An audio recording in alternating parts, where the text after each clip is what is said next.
అమర్నాథ్ గారు చూశారు, ఇద్దరిని కాదని బీజేపీ వైపు జూబ్లీహిల్స్ ఓటర్లు ఎందుకు చూడాలి? మొదట మీకు అట్లాగే మన ప్రేక్షకులకు, మన మిత్రులకు, ప్యానెల్లో మిత్రులకు అందరికి నమస్కారం అండి. నమస్తే అండి. ఒక్కసారి మనం జూబ్లీహిల్స్ యొక్క ప్రాధాన్యతను మనం గమనించాలి జ్యోత్స్న గారు. ఎందుకంటే జూబ్లీహిల్స్ అనేది దాదాపు 4 లక్షల మంది, అంటే హైదరాబాద్ జిల్లాలో 14 కాన్స్టిట్యున్సీస్ లో లార్జెస్ట్ కాన్స్టిట్యున్సీ జూబ్లీహిల్స్. అలాంటి కాన్స్టిట్యున్సీ తెలంగాణ వచ్చిన తర్వాత ఒక ఎత్తు అంటే అభివృద్ధి లేమికి, దారుణమైన మోసాలకు ఒడిగడితే, అంతకు ముందు అంటే అది ఆ ప్రాంతము ఉమ్మడి ఆంధ్రప్రదేశ్ లో కావచ్చు, అంతకు ముందు కావచ్చు, అనేక సంవత్సరాల నుంచి దాదాపు 3.5 లక్షల మంది స్లమ్స్ లో జీవించడానికి ఏకైక కారణం ఎవరండి? ఈ పాలించిన పార్టీలు కావా? 2 పార్టీలు దొంగలు కదా? అంటే కాంగ్రెస్ పార్టీ దాదాపు 60 సంవత్సరాలు పరిపాలన చేసిన, ఆ తర్వాత బీఆర్ఎస్ పార్టీ 10 సంవత్సరాలు పరిపాలన చేసిన, అక్కడ ఎందుకు స్లమ్ ఉందండి? అక్కడ లైట్లు ఎందుకు బంద్ అవుతున్నాయండి? జిహెచ్ఎంసీ అక్కడ కొత్త లైట్లు ఎందుకు పెడతలేవండి? అక్కడ డ్రైనేజీ ఎందుకు కంపు రోడ్ల మీద ఉందండి? ఈ రోజు వచ్చి కొత్తగా మెడల్ వంచి చేస్తాం. మెడల్ వంచడానికి మీరే కదా 2 సంవత్సరాల నుంచి అక్కడ అక్కడ ఎమ్మెల్యే ఉన్నది, మరి మెడల్ ఎందుకు వంచలేదు? రెండో విషయము, 10 సంవత్సరాలు అర్బన్ డెవలప్మెంట్ మినిస్టర్ చేసిన కేటీఆర్ గారు అసలు ఏ మొహం పెట్టుకొని అక్కడికి వచ్చి మేము అభివృద్ధి చేస్తాము, మమ్మలను గెలిపిస్తేనే మేము వాళ్ళ మెడల్ వంచి అభివృద్ధి చేపిస్తాము అని చెప్పడానికి ఆయనకు ఏమైనా ఒక్క కనీసం సిగ్గైనా ఉందా అండి? ఎందుకంటే 10 సంవత్సరాలు ఆయన అర్బన్ డెవలప్మెంట్ మినిస్టర్, 10 సంవత్సరాలు వారే గవర్నమెంట్, 10 సంవత్సరాలలో ఒక్క కొత్త బిల్డింగ్ కూడా కట్టలేదండి టిఆర్ఎస్ పార్టీ. అక్కడ ఒక కొత్త బిల్డింగ్ కట్టలేదు, ఒక కొత్త హాస్పిటల్ కట్టలేదు, ఒక కొత్త స్కూల్ కట్టలేదు. 50 సంవత్సరాల క్రితం ఏర్పడ్డ చెస్ట్ హాస్పిటల్ ను కనీసం ఒక బెడ్ పెంచలేదండి. ఏ మొహం పెట్టుకొని వస్తున్నారు సార్? అంటే కనీసం అంటే బేసిక్ అవగాహన. ఇటు పక్కన ఖైరతాబాద్ డెవలప్ అవుతుంది, అటు పక్కన సనత్ నగర్ డెవలప్ అవుతుంది, ఒక పక్కన కూకట్పల్లి డెవలప్ అవుతుంది, ఇటు పక్కన గచ్చిబౌలి, షేర్లింగంపల్లి డెవలప్ అవుతుంది. కానీ మధ్యలో ఉన్న దాదాపు 3.5 లక్షల మంది స్లమ్స్ లో జీవిస్తారు, 4 లక్షల ఓటర్లు ఉంటారు అక్కడ.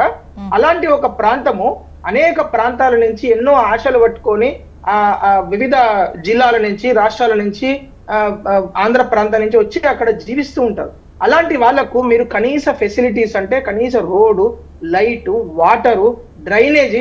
సార్ మేడం, నేను ఒకటి చెప్తాను. కమలాపురి కాలనీలో మేము రోడ్ల అంటే వెళ్ళడానికి క్యాంపెయిన్ కి వెళ్తే 35 ఇయర్స్ నుంచి, అంటే ఆ కాలనీ ఏర్పడ్డ నుంచి ఇప్పటి వరకు డ్రైనేజ్ లేదు మేడం.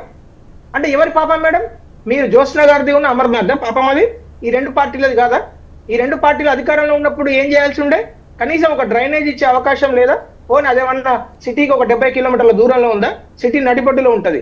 ఇటు పక్కన అన్ని చుట్టుపక్కల ఉన్న అన్ని ప్రాంతాలు డెవలప్ అయితే. అంటే అమర్నాథ్ గారు ఏమంటున్నారు? 10 ఏళ్లలో జూబ్లీహిల్స్ నియోజకవర్గాన్ని అసలు గత ప్రభుత్వం పట్టించుకోలేదు, ఇప్పుడు వెళ్ళొచ్చినంత పట్టించుకోలేదు అంటున్నారా? Total ignorance, total negligence. 10 సంవత్సరాలలో కేటీఆర్ గారు నిజంగా అర్బన్ డెవలప్మెంట్ మినిస్టర్ గా సిగ్గున్నా ఆయన నిజంగా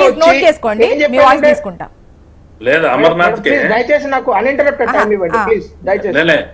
అమర్నాథ్ కే నేను ఏమంటున్నా అంటే, అన్న ఒక్క డెవలప్మెంట్ యాక్టివిటీ చెప్పండి అన్న. అమర్నాథ్ నేను ఏమంటున్నా, మాట్లాడుతున్న సిగ్గు, శరము అవి మాట్లాడుతుంది కదా, అక్కడ పరిపాలన చేసిన సెంట్రల్ గవర్నమెంట్ లో వాళ్ళు రూలింగ్. రెండోది ఏమంటున్నా అంటే, మంత్రి సెంట్రల్ మంత్రి వాళ్ళు ఎంపీలమ్మా.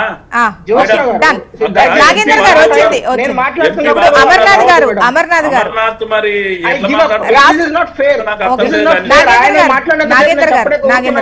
ప్లీజ్ మీ వాయిస్ తీసుకుంటాను. అమర్నాథ్ గారు, ఇప్పుడు గత రాష్ట్ర మంత్రులు లేదు అదే అని మీరు మాట్లాడారు కదా, సో కేంద్ర మంత్రులు కూడా ఉన్నారు కదా, వాళ్ళు ఎంత ఫోకస్డ్ గా ముందుకు వెళ్ళారు? అబద్ధం అయితే మీరు సో కమలాపురి కాలనీలో డ్రైనేజ్ ఉంది అని చెప్పండి. కిషన్ రెడ్డి గారు, నాగేంద్ర గారు మీ వాయిస్ తీసుకుంటాను మళ్ళీ. అమర్నాథ్ గారు ప్లీజ్ నోట్ చేసుకోండి. మీరు అన్నింటికి మీరు సమాధానం చెప్పుకునే అవకాశం ఉంటుంది నాగేంద్ర గారు, ప్లీజ్ నోట్ చేసుకోండి. నేను చెప్పేది జ్యోత్స్న గారు, నేను చెప్పేది అబద్ధం అనుకోండి, మీరు ఖచ్చితంగా ఆపండి. కమలాపురి కాలనీలో డ్రైనేజ్ ఉంది అని చెప్పండి, మనం వెళ్దాం ఇప్పుడు అక్కడికి.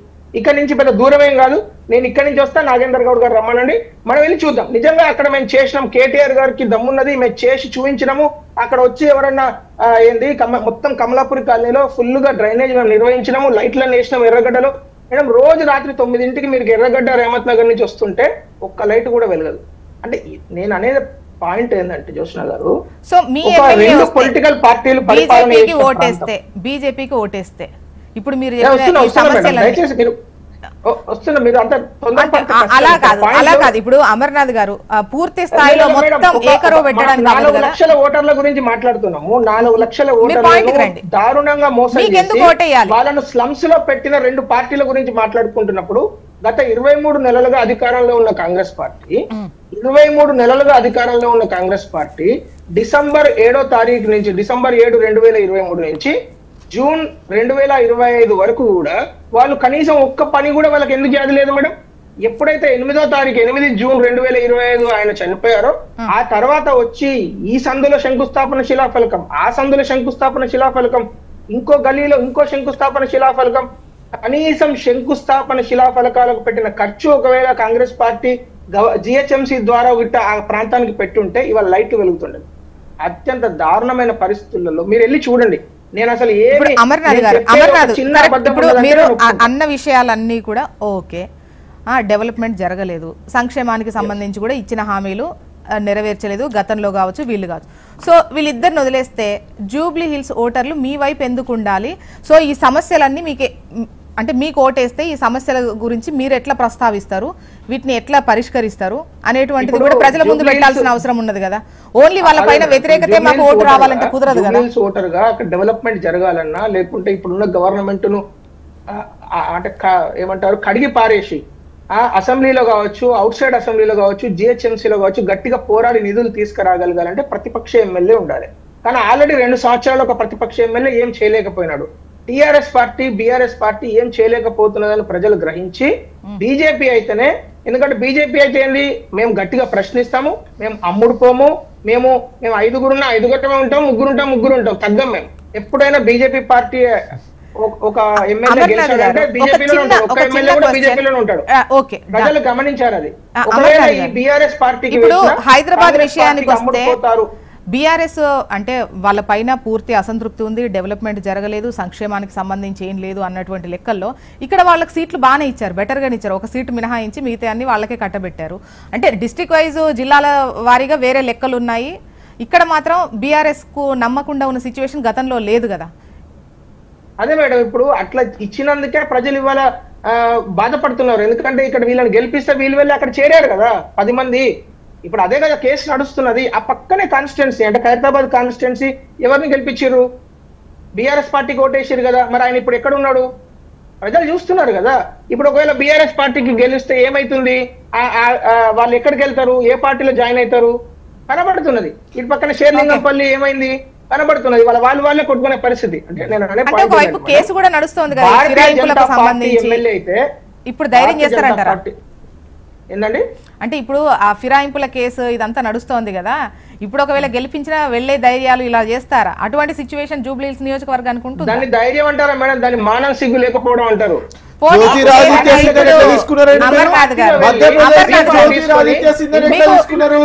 మధ్యప్రదేశ్ లో ఎట్లా తీసుకున్నారు? జ్యోతిరాదిత్య సింధియా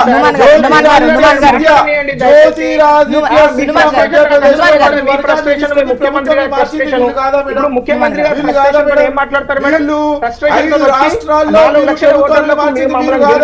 కర్ణాటకలో మీరు కాదా చేసింది, గోవాలో మీరు చేయలేదు, మణిపూర్ లో